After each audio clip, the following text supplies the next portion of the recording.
Welcome to another edition of Sports Beat KC, Royals Spring Training. Here with Rustin, Dodd, the Royals beat writer Sam Mellinger, the esteemed columnist, and myself, Blair Kerkhoff.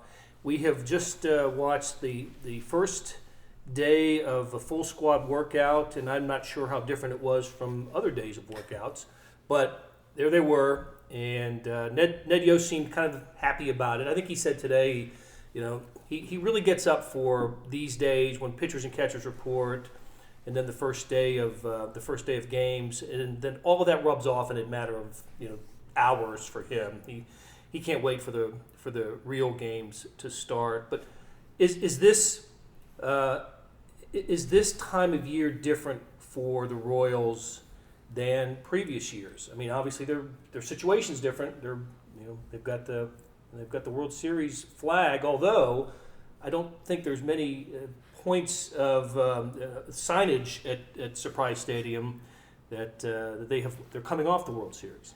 The only thing that I can see, maybe I've missed something, but the only thing that I've seen outside in the spring training complex part of it that says World Series is these barriers around these utility boxes in the middle of the complex. It's the commemorative barrier. Right. Get yours online. Yeah. And I know they were getting fitted for the rings today and stuff like that, and they're going to have not one but two celebrations once the regular season starts against the Mets. But I do think there's something to at least on the surface, at least tangibly, they're trying to keep it like any other camp.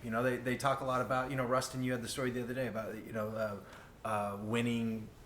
They say this is totally against human nature. I'm not sure how much I buy it, but they're talking about winning a championship makes them more hungry, not less, which I have a hard time buying. I think when you finish 90 feet short of a World Series, there's not much of a better motivator than that. But no, I don't know. I feel like I've been down here for a week, and we've sort of already killed the complacency storyline. it was a good storyline, but for about 4 or 5 days. But I don't know how much there really is to glean from that, pondering whether or not they're going to be motivated to win. After winning the World Series, I feel like they've said all the right things, and you sort of have to take it at face value with what this group has done over the last couple of years, just with the core and how they've stayed hungry and competitive and the way they play. So I think you sort of have to believe it to be true, but it sort of is one of those topics that becomes tired after about 3 days. Yeah. One thing is true, though, when you think about it, when they came to spring training last year, they had maybe the greatest sense of motivation because of the way 2014 ended. I mean, that was easy to sell there to your team, how close they came, and how much that served as a energy boost for them coming into 2015 spring training. But I agree with you guys. I don't see their attitude being any different than last year, even given that condition that they had a year ago. It seems like a mature team. Yeah, and the one thing that has struck me though is, and this is one of those things where it's just crazy that this is the Royals franchise we're talking about, but the amount of guys that are they will talk about where this team might rank in history. They're almost getting to the point where it's they're on the cusp. If they could get to another World Series, that would be 3 in a row. That happens once a decade, if that, or So I do feel like there is some sort of motivational factor, and I think a lot of the guys are talking outwardly about they don't know how long this group is going to be together. So I think there is some motivation there, that kind of an understanding that they only have so many more cracks at it. Well, one thing they have going for them in the whole motivation thing or whatever is that the group of these guys, and look, they will forever be the group that pushed the Royals from 29 years of nothing to the brink of a world championship, and they will always forever be the group that won the first World Series since 1985 and the George Brett certified best team in Royals history. Like that, none of them play another day. That's a hell of an accomplishment. A lot of people play baseball and don't accomplish as much as that. But like there's also this factor that like their core group of guys is largely made up of guys who have not, like their careers have not been written like individually. You know what I mean? Like, and whether that's financially, because a lot, Hosmer, Kane, Perez, Escobar, pretty much everybody but Gordon of their core has not been a free agent yet. And they're all, it's not a young team anymore, but it's not an old team anymore, like yet. So it's also a group that, individually they can accomplish a lot more, so they have a lot of self-motivation. This isn't an old team that's like, look at everything I've done. And now I'm 35 years old and taking the foot off the gas. I mean, they have a lot to play for. Yeah, where I've got, 4 years left on my guaranteed contract. Yeah. And tens and tens of millions of dollars in the bank already. And my career earning has peaked. I mean, these guys, we talk about this in a different sense a lot of times, but a lot of these guys are going to be free agents in 2 years. And, that's motivation. Like, you've got a lot to play for. I mean, there's generations of wealth out there for these guys if depending on how they do. You're mentioning that. I hadn't thought about it that way. That's really interesting. And it totally differs from the 85 championship team. Right. When Brett was, he still had 7-8 years left in his career, but Frank White was. They were all on the. They were all older. They were heading into the fourth quarter of their careers.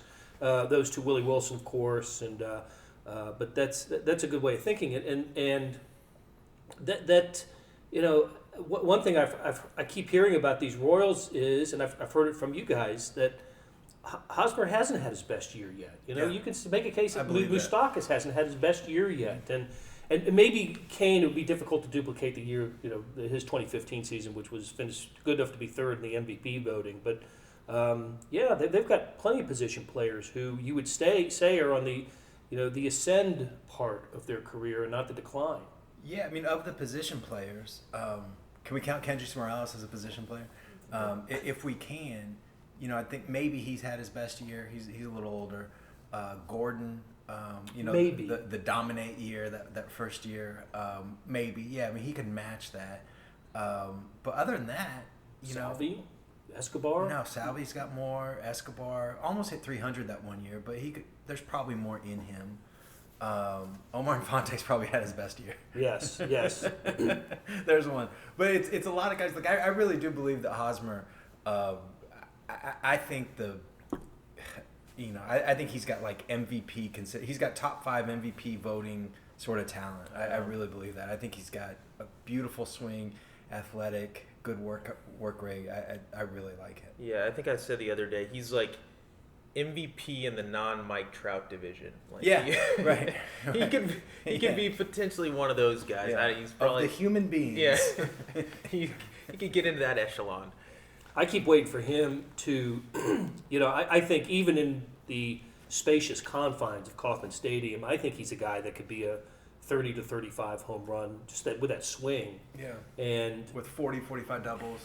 Yeah, 80 extra base hit sort of guy that the Royals have had. I mean, they've had those guys in the past. They've had guys, not many, but they've had guys with 80 extra base hits in a year. It seems like with Hosmer, the way he's going to have 30 homers is he can't have the stretches of like a month where he doesn't hit a home run. He's always had, he always has those stretches where it seems like the power goes away. But I do feel like, it's if he can avoid, I mean, it sounds simple. If you can avoid the month-long stretches where you don't hit a home run, you're going to have a good year. But just do that. But I do feel like he's consistent in certain ways, but there are times where the power goes away and he becomes sort of this, like not Hal Morris type of player, but like something similar to that. Yeah, Sean Casey.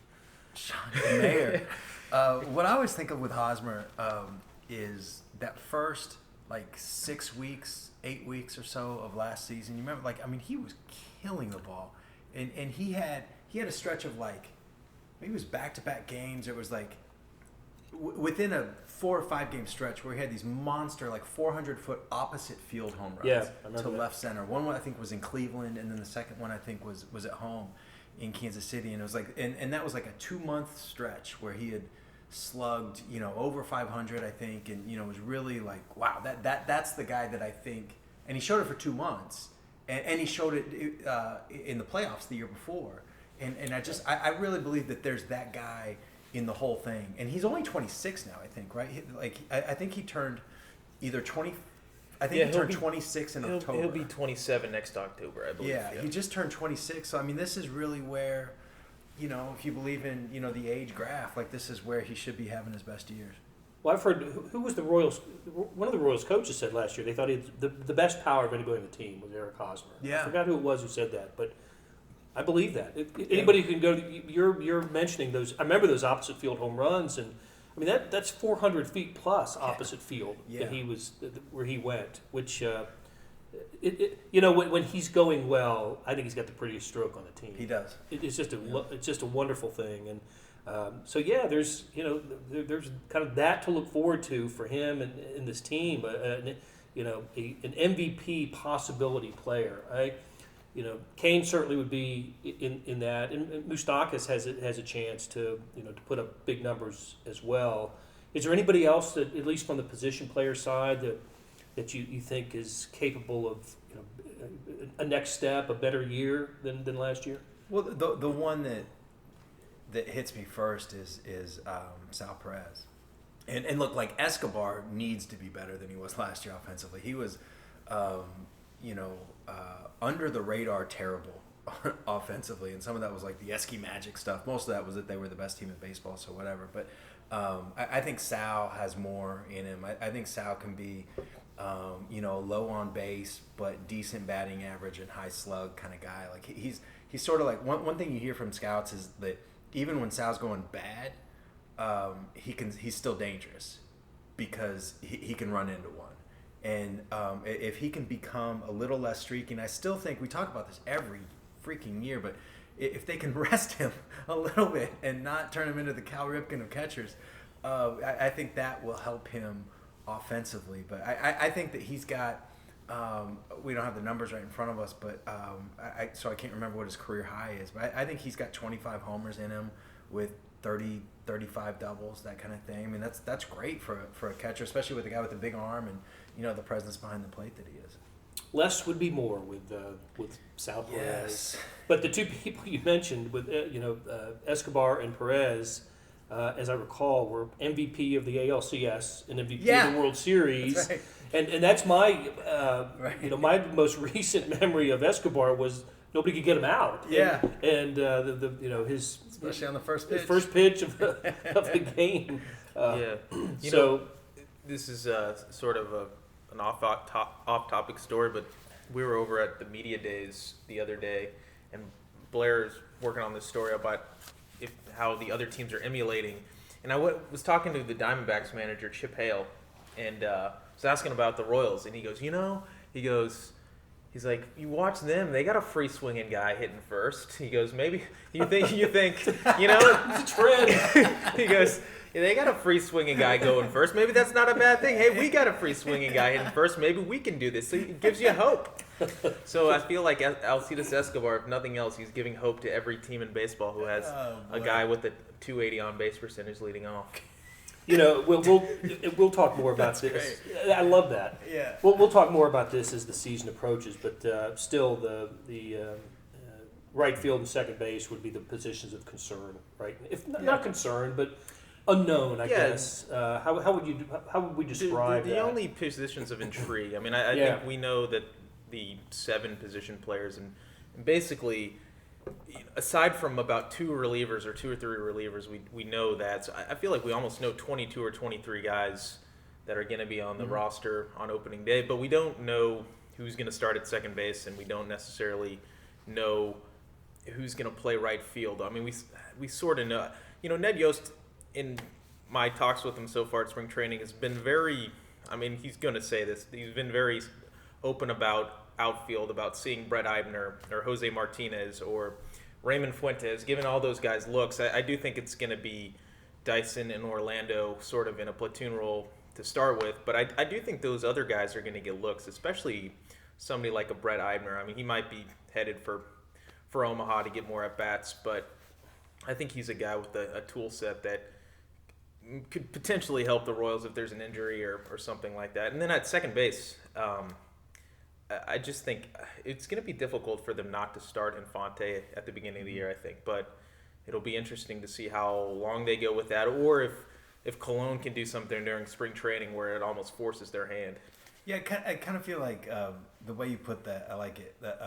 It'll be difficult for the Royals to not start Infante, and then there's an endorsement. It'll be difficult for Infante to keep starting as the season goes on. And the Eibner and all those other guys, Fuentes, you mentioned that they're trying to get a look at.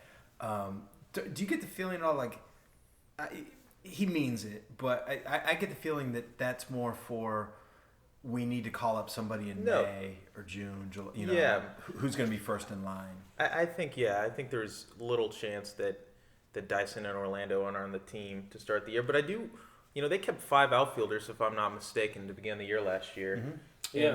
And I feel like they could be in position to do that again. I mean, I'm if you're looking for one question that's kind of hard to answer right now, it's who their last bench player is.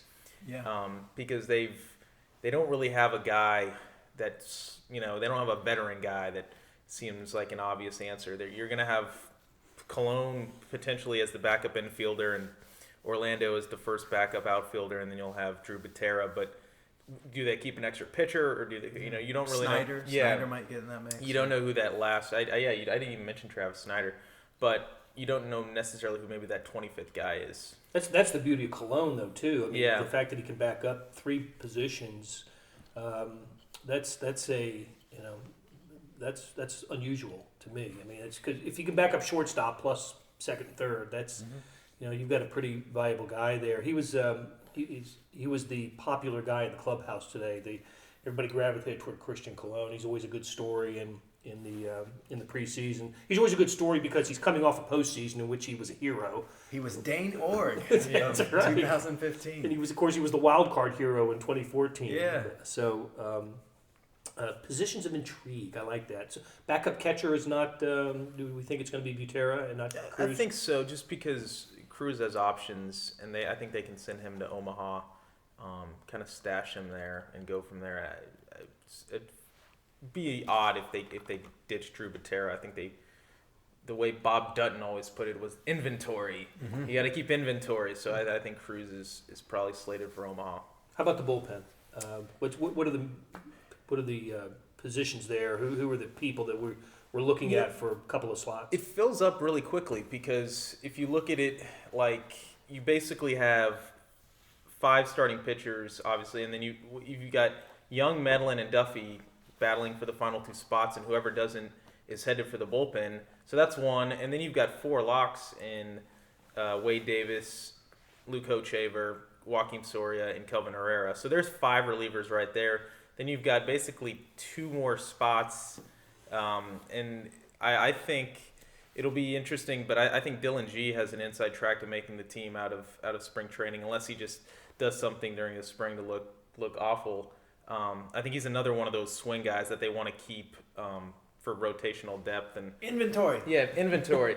So I think he's got an inside track to make the team, and then you're looking about 7 or 8 guys for that last spot. And the reason it's a little bit interesting is that they've got so many guys sort of. They're not a lot. They've got a lot of veterans in camp. The Brian Dunsings and the Ross Ollendorfs and Flynn's another one. Brian Flynn. I didn't even mention Brian Flynn. I think he is in a good spot. He's intriguing to make the team as a left-hander. So came over with Aaron Crow trade, right? Yeah. Wasn't he and Aaron Crow? Yeah. And Ned Yost said earlier this week that it almost pained him to not let him make the team last year, but they had to keep Ryan Madsen. That was the Madsen, yeah. And so they sent Flynn down, and then about 3 days later, in his first appearance in Omaha, he strained his lat muscle, and it ended up getting torn and missed the entire year. So and weird too, like that was a close. Assuming that really was like such a close call between Flynn and Madsen, that decision cost Flynn like $600,000 or something, right? Because he would have been on the big league DL the whole year and accruing service time, and that would have been a huge thing. I mean, he said earlier this week. He said earlier this week that I don't remember this because I wasn't covering the team, but I guess Greg Holland, was he hurt the first week of the season? Did that happen? Anyway, I assume that Flynn remembers it correctly, but he said a guy got hurt about 4 days or 3 days after the beginning of the season, and they needed a pitcher, and it would have been him, and he had just strained his lat muscle, and so he didn't give. He has been in the big leagues with the Marlins, but still, I mean, I think it was a tough situation for him. And he's a Wichita State guy. I'd kind of forgotten that. That's right. No, that's right. That was when he came over. I remember when he came over last year, the kind of media gravitated toward him because of his shocker background. So it's a camp without a lot of questions, and we had a discussion today with one of our photographers who was asking about who hadn't been to a training camp before. Excuse me, and was asking about this competition for positions, and I just told her, nope, not this year. Yeah. Good teams don't have competition for positions. The bad teams they're all battling it out, but the good ones. I remember that was a big point last year that Ned Yost made, that they came into camp in 2015 without competition, and even less so this year, don't you think? I do. Totally less so. Kind of like I just realized this as we're talking. Like this is my 10th spring training here, and like I remember, so 07 was the first one. They're coming off of 310 losses in 3 years, and then like I can't remember exactly which year. Maybe it was 08, 09. So there was a year where there wasn't much competition. They're like, this is a sign, that we're heading in the right direction. And it was kind of, but it was like there wasn't any competition because they had a bunch of like mediocre players, you know what I mean? And like this is that next step, right? Where it's like there's no competition because they have good players at all these positions. It's just the next, you go from, in spring training, if any of us were here in 07 through 10, right? Like you spend so much more time on those backfields where the minor leaguers are, knowing everything about Eric Hosmer's swing and all this stuff, and not really caring about Mark Grudzielanek on the George Brett field or whatever. But it's just there's a lot of ways you can look at it of all the progress they've made. But you wouldn't know it by the signage. No championship signage. But we realize we're looking at a team when we're out there watching these guys in practice. That were leaders at their position in the All-Star voting, at least 8 of them, 8 or 9 of them at some point. It's amazing the talent in this organization. You would think that with winning the World Series, that's only going to go up. So I think that I'm predicting 11 Royal All-Stars this year. Ned Yost maybe selecting 5 of them, maybe 6 get in with the voting. I think you could see a lot of different scenarios. And by the way, like that Ned picking the All-Stars last year, I'll just never forget. I forgot who the other guy was. It was like the last reliever spot was between Kelvin Herrera and somebody who had his numbers were a little bit better than Herrera. They were comparable, but the other guy's numbers were a little bit better. And he said something like, well, when it came down to it, I just looked at one of these guys pitched in Game 7 of the World Series last year, and the other one didn't. Slam dunk. Oh, Ned. Well, he'll have that chance again this year. He will. When it came down to it, I just wanted to pick one of my guys. That's all it was. Hey, and you thought the All-Star voting seemed like a ballot box stuffing last year. Wait till this year. Wait till this year when the average attendance for Royals games 38,000. Through the first few months of the season, that'll be something to behold. So. You're right. You mentioned it earlier. The team got fitted for their those who didn't get fitted for rings at FanFest got sized up today, and guys like Gerard Dyson and I think Hosmer had already been fitted, but he posed for the cameras to pretend he was getting fitted of course for a ring. But some of the guys, a lot of the guys who weren't at FanFest were there, and it was. And as I was watching that unfold, I was thinking. The woman who represents Jostens, her name is Jennifer, really nice lady. I met her last year. I'm thinking, she's got the best job in the world. Oh, yeah. All she does is, she's got the biggest smile on her face, and everybody who sees her has a big smile on their faces, and fitting guys for championship rings. That's nice, not a bad job. Hey, thanks for tuning in to Sports Beat KC, and follow the coverage of the Royals in spring training and all these outlets, the Kansas City Star,